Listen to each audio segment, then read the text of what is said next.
After party patriarch L.K. Advani formally proposed the name Narendra Modi for the leader of the BJP parliamentary party, the veteran leader was seen reminiscing old days and calling the chronology of events as historical in nature. Calling Narendra Modi's debut visit in Central Hall as historic, the senior leader said such moments are made to be etched in people's memory. हरेक के जीवन में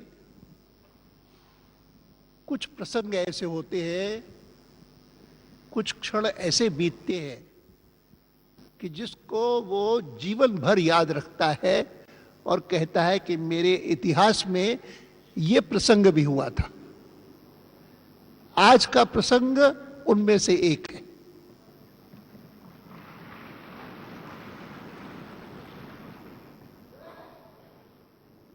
जैसे नरेंद्र भाई ने कहा, नितिन जी ने कहा कि वे इस कक्ष में पहली बार आए हैं,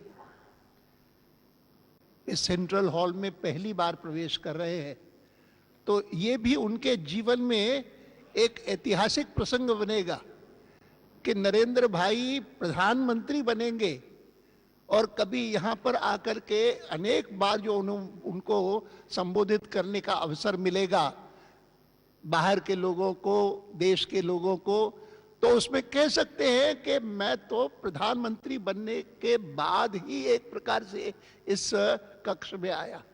Sitting inside the Central Hall, the former Deputy Prime Minister recalled the day when the Constitution of India was made and the day Constituent Assembly started.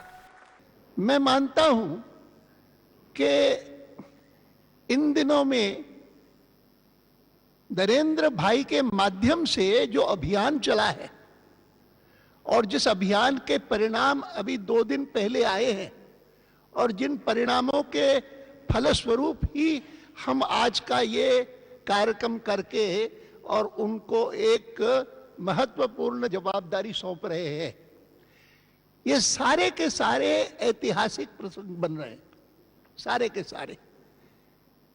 अब मैं पीछे देख करके जब देख रहा था ना कि कॉन्स्टिट्यूएंट असेंबली कब से लेकर के कब तक यहां बैठी, कॉन्स्टिट्यूशन कब तैयार किया और उन्होंने कॉन्स्टिट्यूशन को अडॉप्ट किया जनवरी 1950 में,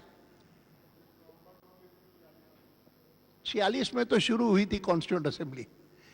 लेकिन मैं इस बात को कभी भूल नहीं पाता हूं कि ये जो संसद भवन है वो संसद भवन बना था, बन करके तैयार हुआ था 1927 में और 1927 में मेरा अपना जन्म हुआ। Powered by NNIS.